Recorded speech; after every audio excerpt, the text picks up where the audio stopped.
kerkgroep is, as jy nie op die kerkgroep is, moet jy vanaf op die kerkgroep gaan, want as jy nie bybly nie, veral met die preke.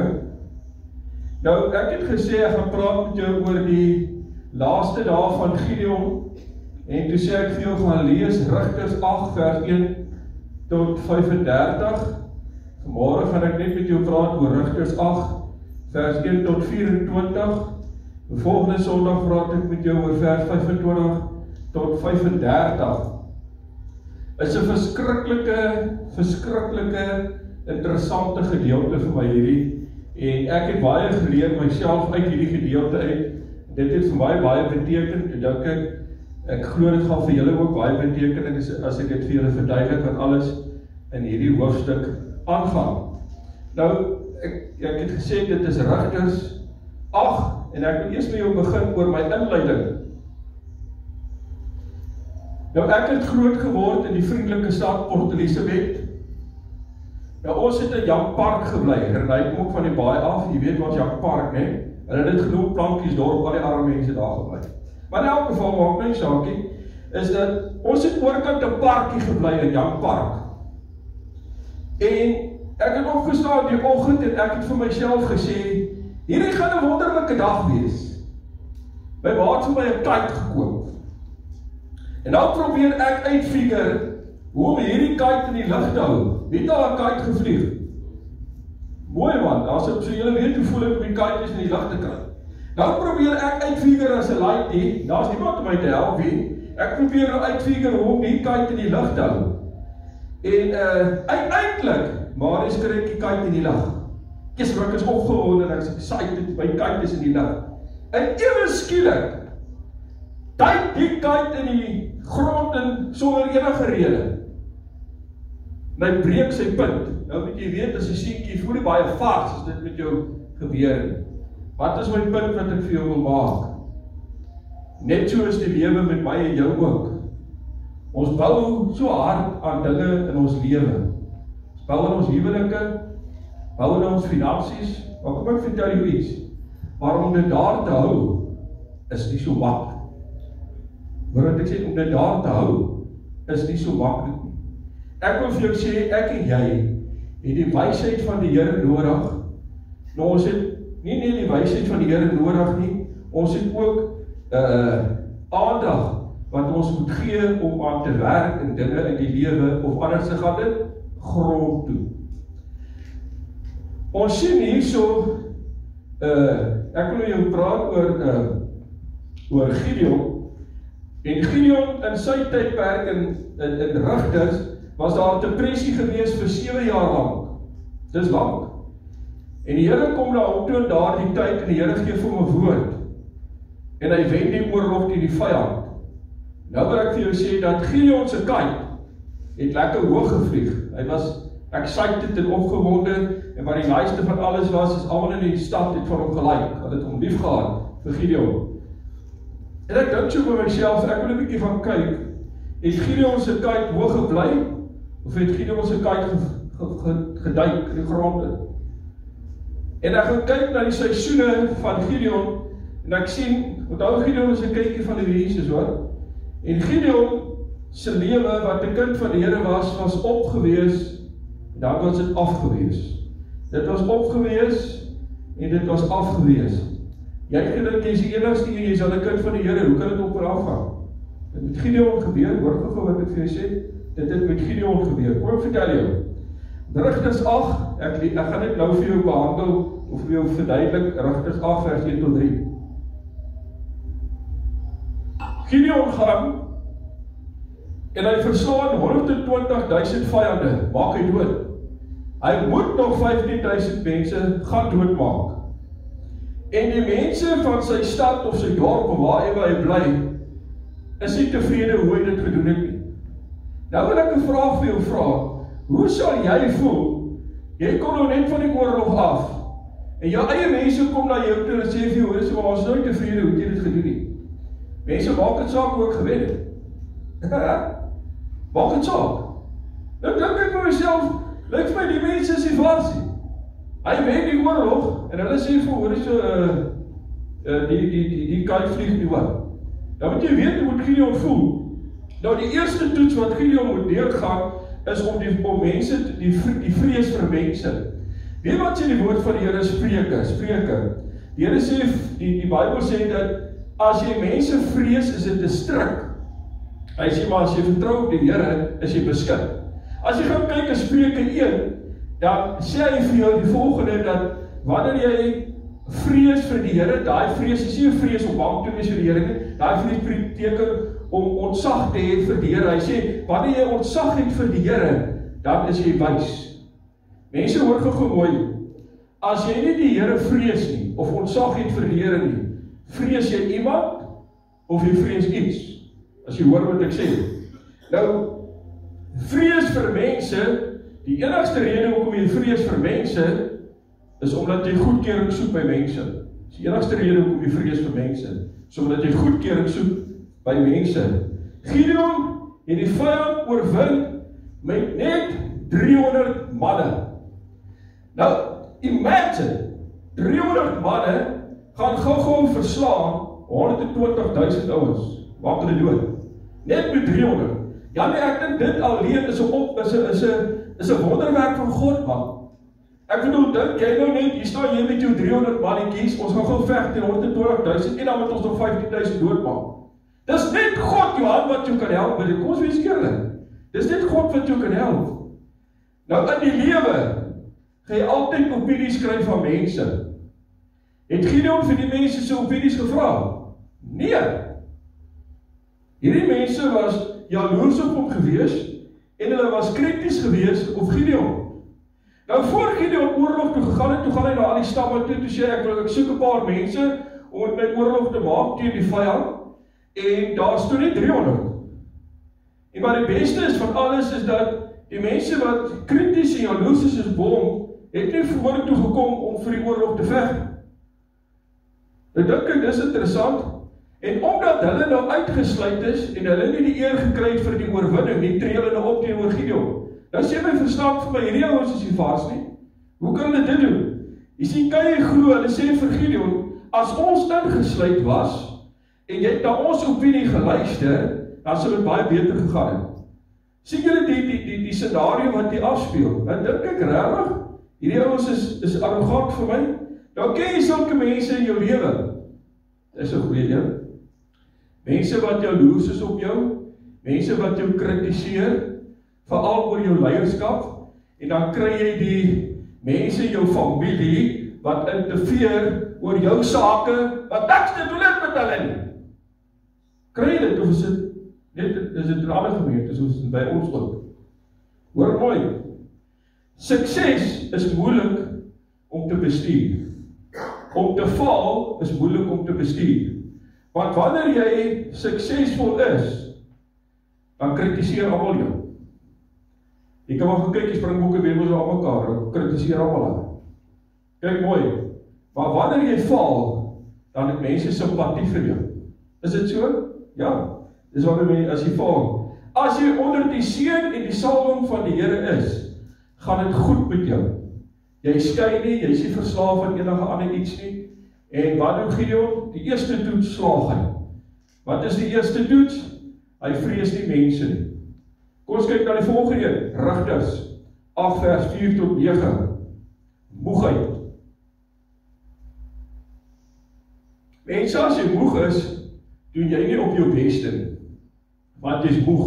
As ons gaan kyk hier na Gideon, hy en sy manskappe was gedehidreer gewees. Hulle was gefrustreerd gewees. Hulle het in 'n oormag geveg en nou het hulle min slaap gehad. En Gideon sê vir die mense, was julle nie veronderstel om ons te ondersteun nie, ons veg vir julle vryheid, kan julle dit nie raak sien nie. Wat ons hier sal sien, is dat die mense het nie waardering en respek vir Gideon en sy 300 manskappe vir wat hulle vir hulle gedoen het nie. Nou dink ek so by myself, dis dieselfde waar ek en jy is. By ons werke gee jy jou beste, maar hulle gee nie vir jou waardering en respek vir wat jy doen vir hulle nie. Is dit so? Ja. Dit gebeur vandag ook met ons, wat met Gideon gebeur het. Gideon slaag nie die toets nie. Glad nie. Hy sê vir die mense van 'n village wat daar is, hy sê vir hulle, ek gaan 'n pak gee binne die publiek. Net so. Hy sê, ek gaan vir 'n pak gee binne die publiek. En ek gaan julle verneder binne die publiek. Dis 'n kwaai enetjie daar. Ek wil vir jou sê, as jy die slaanwerk doen, is jy aan die verkeerde kant, hoor. As jy slaanwerk doen, as jy die verkeerde kant. Wie was ook in die publiekpak gegee? Jesus. Jesus was ook in die publiekpak gegee. Dan word daar gepraat van 'n dorpie Sikot, as jy dit gelees het. Nou die dorpie Sikot kry sy naam van 'n dier af. En Sikot beteken die gesig van God. Nou wanneer jy Sikot toe gegaan het, enige een wat Sikot toe gegaan het, die Here geloof en geprys en gaan bid, dis wat jy gaan doen wanneer jy Sikot toe gaan. Dis amper soos om kerk toe te gaan. As jy weet, daar's 'n dorp gewees, Sikot. As jy Sikot toe gegaan het, het jy die Here geloof en geprys, dis wat jy gaan doen. Dis wat by Sikot gebeur, jy wonder nie daaroor nie, is soos jy gaan na 'n tempel toe, of jy gaan na 'n kerk toe, of jy gaan Israel toe, jy weet, jy gaan daar, gaan ek die Here loof en ek gaan die Here prys en aanbid. Maar weet julle wat? Gideon loof en prys nie die Here nie, by Sikot nie, glad nie. Nou kom ek sê gou vir jou iets, wanneer jy moeg is, nee, dan is jy nie lus om die Here te loof en te prys nie. Ons wees eerlik, maar kom ek sê vir jou, wanneer jy moeg is, dit is dan die tyd wat jy eers die Here moet loof en prys. As jy hoor wat ek sê. Omdat Gideon dit nie doen nie, en ek kyk in die hele verhaal, en daar was gedurende lofprysing en aanbidding. Gedurende, maar ek sien, dat toe Gideon nie die lofprysing en aanbidding doen nie, toe begin hy verkeerde besluite te neem. Dit is vir my interessant. Want hy ken nie die, hy los die Here heeltemal uit in die hele situasie. En dan hy maak verkeerde keuses, en dan is daar 'n ander dorpie waar daar gepraat word van Peniel. Nou Peniel beteken die gesig van God. Dit beteken om die aangesig van die Here te soek. Dit is die dorpie se naam. Nou wanneer jy Peniel toe gegaan het, het jy die aangesig van die Here gesoek. Dis waarvoor die mense na Peniel toe gegaan het. Jy het die Here geloof en geprys wanneer jy Peniel toe gegaan het. Julle almal sal onthou dat wat het by Jakob en by watse dorp het hy gestoei met die Here? By Peniel, kan julle dit onthou? Dis waar hy gestoei het met die Here. Gideon vra die mense daarso, wil julle nie vir my soldate kos gee nie? Hulle sê nee. Net so plein reguit, nee. Hulle vra vir Gideon, hoor so, het jy die oorlog gewen?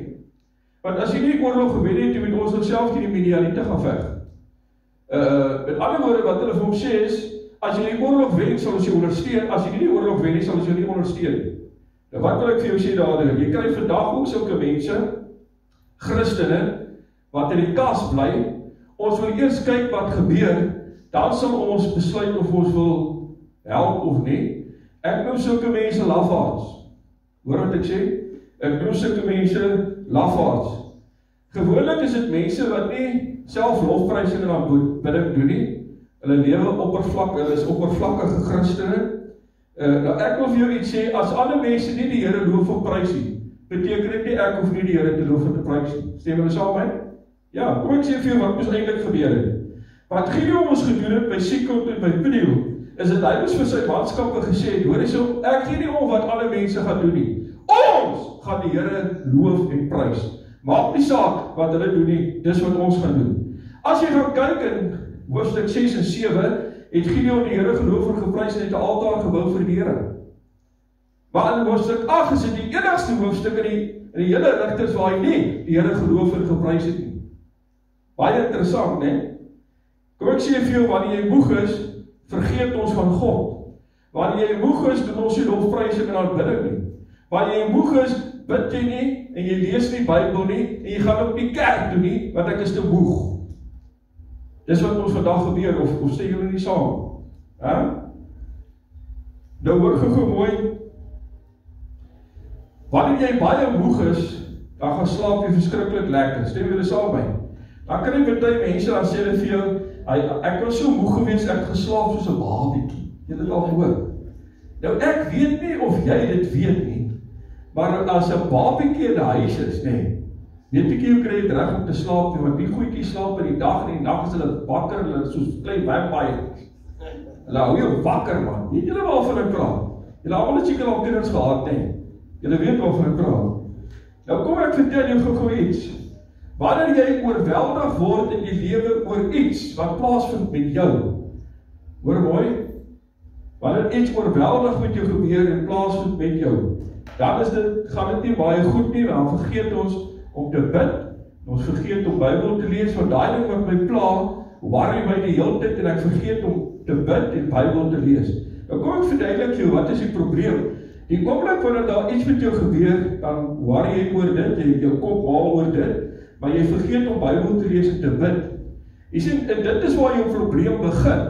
En enigiets, jy begin ophou te bid en te lees, want daai ding het jou nou gepla, jou aandag is die hele tyd daar, en dis 'n probleem. Want nou loof en prys jy nie die Here nie, jy bid nie vir die Here nie. En ek sal vir jou sê, as jy gaan kyk in hoofstuk 5, as jy sien Deborah en die Here geloof en geprys aan mekaar vir die oorwinning wat hulle behaal het, wat die Here vir hulle gegee het. Kom ons gaan kyk na Rigters 8 vers 10 tot 24. Hierdie is die treurtoets. Nou dit maak nie saak waar jy in die lewe is nie. Een of ander tyd gaan jy treur. Wat bedoel ek met die treur? Treur bedoel ek is dat as jy jou kind weermag toe stuur en hy sterf in die weermag, gaan jy huil, jy gaan treur, as jy hoor wat ek sê. Nou wat ek vir jou sê is, dit was my papiere nou. Wie van jy is die kantoor? Ek sê dit ons gaan haal. Kan jy dit glo? Dis te mooi. Ons is by die treur. Mense, jy moet jou treur deurwerk saam met die Here. As jy nie jou treur deurwerk saam met die Here nie, gaan jy ander mense seermaak en jy gaan jouself seermaak. Nou, mense treur oor wat? Mense treur oor hulle families. Mense treur oor hulle vriende wat doodgaan. Ek praat van as hulle doodgaan. Jy treur oor egskeiding, jy treur as jy 'n besigheid is en jy's bankrot, dan treur jy. Jy treur oor jou vriende wat jou verraai. Weet jy hoe voel dit as iemand jou verraai wat jy baie voor lief is? Daai is nie vas. Dan treur jy, letterlik. Mense, kom ek vertel jou gou iets. Jy weet, daar is tye in jou lewe wat jy voel, jy verloor jou menslikheid. Dit voel vir jou, dit voel vir ek nou wel. Jy voel vir jou of jy jou siel, gees, fisies, emosioneel, sielkundig, voel jy's in die grond in. Weet julle waarvan ek praat? Dit voel of jy jou menslikheid totaal en al verloor. Dit voel vir jou, dit voel nie vars, dis al wat ek weet, dit voel nie vars nie. Dit voel vir jou of jy nie kan deel met dit wat met jou gebeur op die oomblik nie. Dit voel of jy dit nie kan deurwerk nie. In goeie Afrikaans noem ek dit, jy voel kapot. Jy voel of jy klaar is. Ek wil vir jou sê, dis nie lekker om so te voel nie, wanneer dit met jou gebeur nie. Ek wil vir jou sê, Gideon se bitterheid het veroorsaak dat hy sy eie mense aangeval het. In die village. Nou as jy gewelddadig raak teenoor jou eie mense in jou eie land, is dit nie baie vars nie. Nou, wanneer jy dit doen, moet daar definitief ongehoorsaamheid by jou wees, wanneer jy dit doen. Wat sê die woord van die Here? Ons moet met vrede lewe met alle ander mense. Dis wat ons moet doen. Maar wat sien ons hier so? Gideon maak ouer man seer in die village. Wat het die Romeinse soldate gedoen? Hulle het Jesus ook seer gemaak toe hy op die aarde was. En ek dink so by myself, Annetjie, hoe moet Gideon se hart gewees het om medegelowiges binne in die publiek seer te maak? Hè? Jy kry mense vandag en praat van kindertjies van die Jesus, nie mense wat nie kinders van die Here is nie, maar daarop uit is om ander Christene seer te maak met hulle kinderstories en hulle vuilbekke. Of is ek nou te wil? Wanneer skape val nie mekaar aan. Hoor wat ek sê. As jy kind is van die Here, val ons nie mekaar aan. Skape val ons nie mekaar aan, is ek reg? Gideon se hart was nie reg gewees nie. Gideon het die mense gedreig.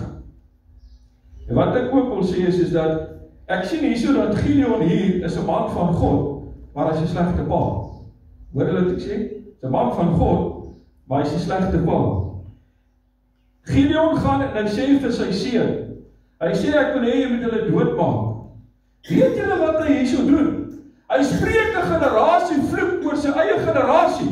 Toe hy dit sê, hy sê vir sy seun, hoor jy gaan maak hulle dood. Spreek hy 'n generasie vloek uit oor sy eie familie. Nie vars nie. Hoor mooi, wees versigtig wat jy vir ander mense sê om 'n vloek oor hulle uit te spreek, hoor. Want ons is baie lief om dit te doen. Los mense uit en hou jou besig met jou eie dinge. OK. Hoor mooi wat gebeur nou. Enige seun wil soos sy pa wees. Stem julle saam? Stem julle saam? Ja, steek op julle handjies. Ja. Enige seun wil soos sy pa wees. En 'n seun glo die beste van sy pa, altyd. Totdat daar genoeg bewyse is dat sy pa nie 'n goeie pa is. Stem julle saam? Totdat daar genoeg bewyse is dat hy nie 'n goeie pa is nie. Luister gou mooi. Wat eintlik hier gebeur is, wat Gideon doen is, hy stuur sy bitterheid dat sy seun dit saam met hom in die toekoms moet invat. Maar sy seun was te jonk geweest en te bang geweest om dit te doen, en hy het dit nie gedoen om die mense dood te maak nie. Indien hy dit sou gedoen het, dan sou daar 'n bounty op sy kop gewees het vir die res van sy lewe. Dink mooi daaraan, want hy het 'n ander land se mense doodgemaak. Na ander woorde, gaan 'n bounty wees op die res van sy lewe. Hy spreek 'n generasie vloek oor sy generasie uit. Die seun sou die bitterheid ingevat het saam van sy pa, saam met hom in die toekoms in. Plaas dat Gideon, het die Here vra, Here, vergewe hierdie mense. Hy moes die Here geloof en geprys is die hoofstuk 6 en 7, maar hy doen dit nie. Nou hoor gou mooi vir my wat ek vir jou sê. As jy iemand vergewe, laat jy hom nie wegkom met dit wat hy aan jou gedoen het nie. Wanneer jy iemand vergewe, laat jy jouself wegkom van alles af. Mense luister mooi, dit is baie belangrik om mense te vergewe, of anders te kan God nie met jou werk nie. Baie belangrik. Vergewe. Baie keer is 'n klein woordjie, maar dit is 'n woordjie wat jou uit die hemel uit kan hou as jy die vergewe nie. 'n Kind van die Here vergewe altyd, jy probeer altyd tevrede leef met ander mense. Altyd. Luister mooi, kom ek sê vir jou wat Gideon gedoen het. Gideon moes al sy seun toe gegaan het en vir hom gesê het, my seun, hierdie mense is slegte mense. Hulle het bose dinge gedoen. Maar weet jy wat? Ons gaan twee dinge doen. Ons gaan hulle vergewe en ons gaan God toelaat om met hulle te deel. Mense, ek en jy moenie deel met mense wat ons te nakom. Laat dit in God se hande oor. Want as ek en jy dit doen, gaan ons net 'n gemors maak. Sal ons gaan. Laat dit in God se hande oor.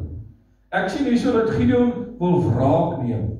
Mense, hoor gou vir my wat ek vir jou wil sê is, wanneer jy moeg is, en wanneer jy treur is baie keer soos pyn wat jy wegsteek, wat ander mense nie van weet, jy verwerk dit nie. Jy hou dit hier binne. Nou, in die Koran lees jy van 'n man, hy het sy babiekie teen die kop, teen die muur geslaan, tot die kind dood is. Nou sê almal, hierdie man was dan so stil ou gewees, hy was so rustig gewees, maar ek en jy weet nie wat in sy huis aangaan nie. Hoor gou wat ek sê, daar is pyn hier binne in die ou, uit seer, en niemand weet dit nie. Weet jy, daar in die Agneskerk was daar in welkom, was ek op die streeksraad, ek het die al die kerke se saak ondersoek van moeilikhede, en die oggend voor diens, hoor wat ek vir sê, die oggend voor diens, nog ek gaan preek, bel hulle my, Kroonstad gemeente, hulle sê, pastoor, ons is in die moeilikheid. Ek sê, hoe bedoel julle is in die moeilikheid? Hulle sê, ons pastoor het ons vir self vergas, reg voor die kerk. Hy is dood, hy weet klaar, hy is dood. Nou moet jy weet dat sy gas is aan die gemeente, ek sê vir hulle, sê soek vir hulle, daar is die kerk vanmorgen nie, as gevolg van omstandighede en so aan. Mense luister mooi, ek en jy, weet jy wat die mense sê, hy sê, praat nie van 'n pastoor, hulle is ook gewone mense, hoor. Mense, daar is dinge wat die mense sê, hy sê aangaan wat ek en jy nie weet. Dit lyk goed voor, maar agter is dit dalk nie goed. Daar's mense wat seer het, wat dit nie verwerk nie, dan doen hulle, wanneer jy nie hierdie goed verwerk nie, en jy loop met 'n oormoegheid binne in jou, dan doen jy dinge wat jy in jou lewe gedink het, jy sal nooit doen. En weet jy teenoor wie doen jy dit?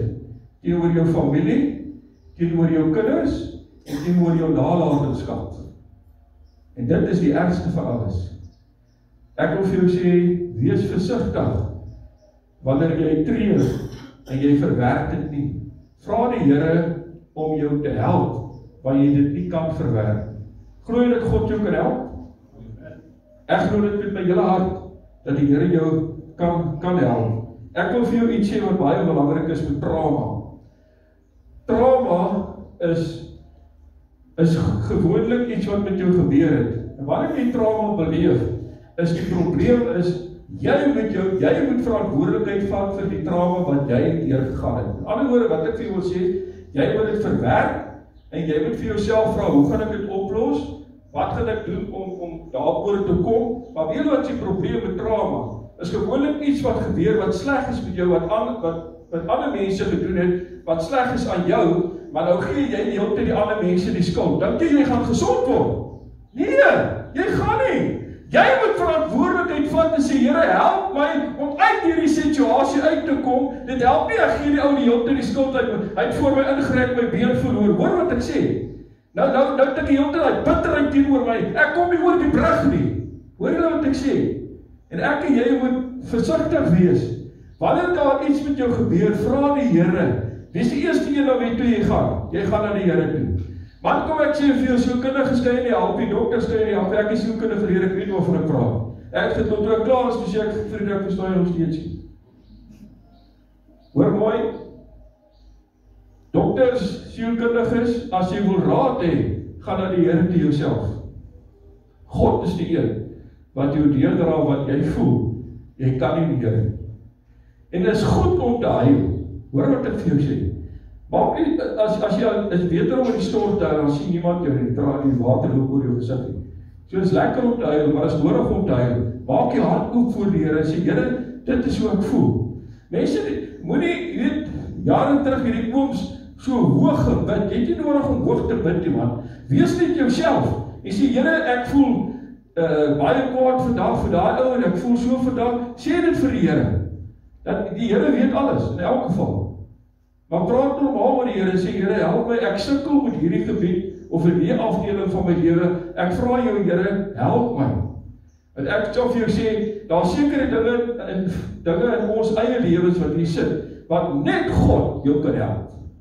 Niemand anders nie. Nie die dokters nie, die sielkundiges nie, kan nie. Maar die Here kan jou deurdra. Glooi dit. Kom ons staan.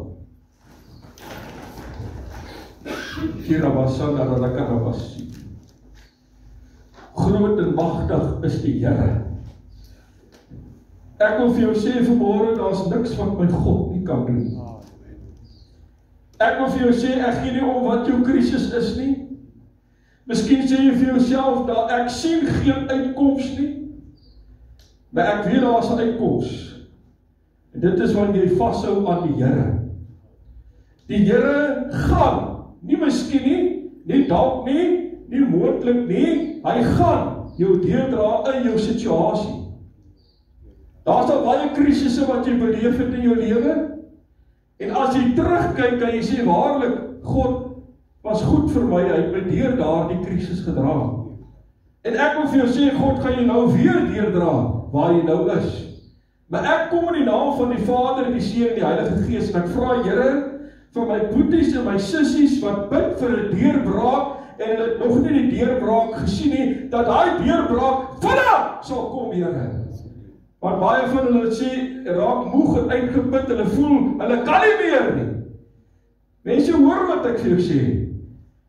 Ek bid en sê, dankie Here, dat jy vanmôre stil staan by mense, dat jy hulle gedagtes ken. Ek wil vir jou sê, met daai gedagtes wat jy het, die Here sê, roep my aan in die dag van benoudheid, en ek sal jou redder wees. O, die Here sê, hy sê, jou planne werk nie lekker nie. Hy sê, maar weet dit, ek weet alles, ek ken jou toekoms. Hou vas aan my, en ek sal vir jou 'n deurbraak maak, op my tyd. Maar wees geduldig, maar ek wil hê jy moet vashou aan my, want ek weet, wat is die regte pad vir jou. Dankie Here vir die woord, wat jy vir my gegee het in Gideon. Here, ons sien dat hy toetse geslaag het, ons sien dat hy toetse nie geslaag het nie, maar Here, dankie dat ons weet, U het ons nog nooit verlaat nie. U sê in die woord van die Here, ek sal jou nooit begewe, en jou nooit verlaat nie. Dankie Here, dat daar getuienisse gaan wees, Here, vir deure wat oopgaan, wat U nou in mense se lewens gaan doen. Ek sê dit in die geloof, ek loof en ek prys die Here vir dit wat U gaan doen. En almal sê, Amen. Prys die Here.